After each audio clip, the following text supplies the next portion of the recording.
Hello everyone, hope you're all doing well. Don't forget, if you like the video, click on like and subscribe and talk about it on chat lines, wherever it is your social media activities, and help us to grow and help more people. I'll talk to you soon. Of course. Anonymous says, can a person with OCD become psychologist? Yeah, in fact, it's very recommendable if someone has OCD or any substance of OCD to pursue the field of psychology, because he can become a specialist in OCD because he had it himself. He knows exactly what's going on. I had OCD of all kinds all my life since childhood, you know, touch the light switch 50 million times, or my father might die or something, or, go over the four corners of the tile when I'm walking, do something, wash my hands more than God knows how many times, check the oven or check the door. All kind of craziness I did. But and then so many other kinds. But that's why I understand it. And through knowledge and understanding and research, I understand the movement of the psyche and the role of the psyche, role of thoughts, consciousness, fear, desire, ego, role of anxiety, role of amygdala, role of prefrontal cortex, role of all these mechanisms in the brain, and their roles and how they actually affect each other, and where the malfunctions come from, and so on and so forth. So, of course, you can become a psychologist. You can become anything you want, anything you put your mind to it.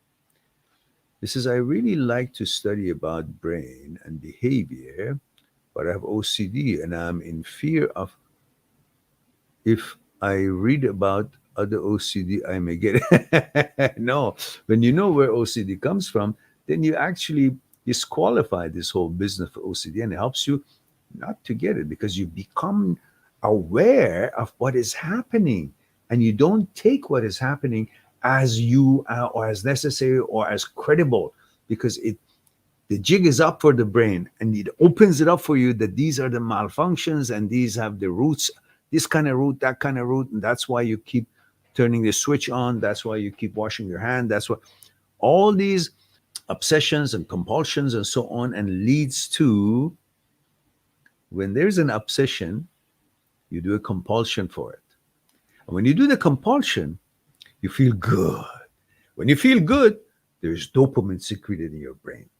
So every time you do a compulsion for an obsession, there's also a dopamine secretes, and you feel good.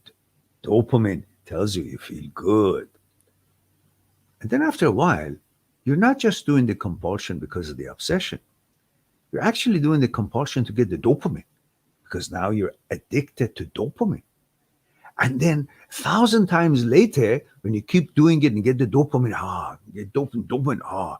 After a while, you're no longer doing the compulsion for the obsession or the dopamine even. You're doing it because it becomes your habit. The habit center and the reward center, they're right on top of each other in a striatum. So when you keep getting a reward by doing the compulsion and getting dopamine, that's the reward, it also affects and trains, prepares, grooms the habit center. And before you know it, you have a habit of doing it, and you don't even remember why you're doing the damn thing. It's just a habit. You don't even think about OCD. You're just doing it.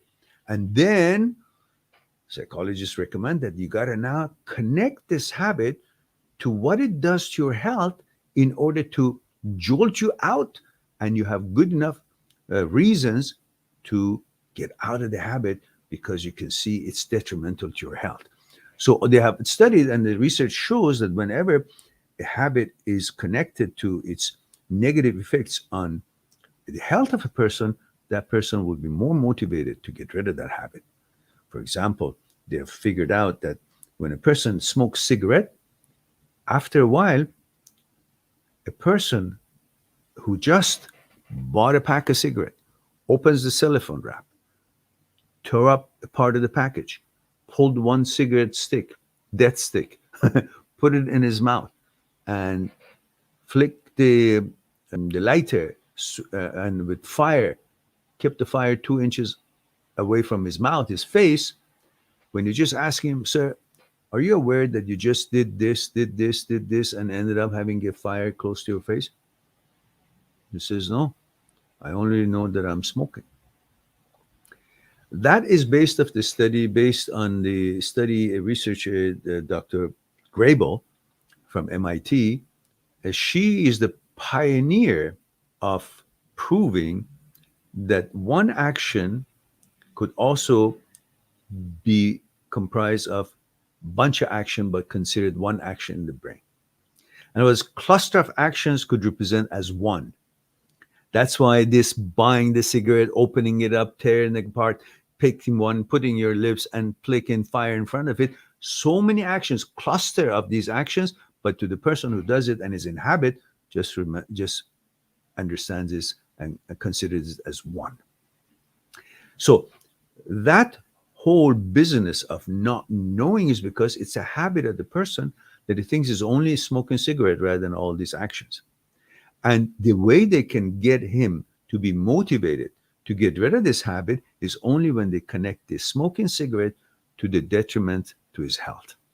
And that encourages, because they also studied that there's a place where they actually engage that part of the brain that is related to health. It can actually reverse the habit and stop the habit. But it can get triggered and come back again.